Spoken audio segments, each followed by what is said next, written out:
Ọba Latif Akíọ̀ṣà. Ọba Latif Akíọ̀ṣà.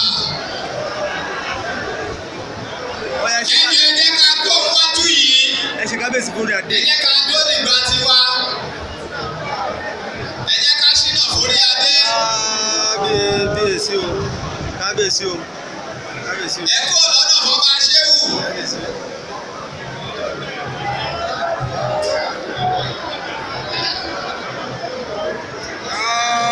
Kábíyèsí o. Kábíyèsí o. Kábíyèsí o.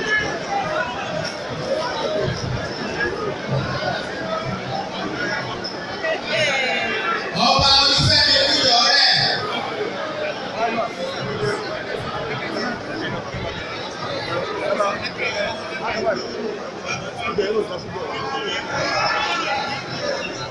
Tiwa ẹ̀. Ọba Ọlátúnjí Abíọ́rò.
Ní báwo kí lẹ lè sọ fún wa nípa kábíyèsí tó pàdé lónìí?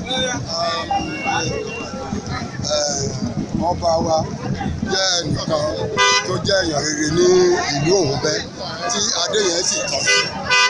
Ó tọ́ sí gidigidi adé náà fi jẹ́. Ìlú Ohunbe jẹ́ ìlú tí ẹnu ẹ̀ kò tó fi yàn sí gẹ́gẹ́ bí ìdílé Ògún bí òun ló kàn ní ó fi jẹ́ olú.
Gbogbo ẹ̀yin tẹ́ bá kábíyèsí wáyá ẹ tò sẹ́yìn wọn àwọn kankan lọlẹ̀ ẹ lọlẹ̀.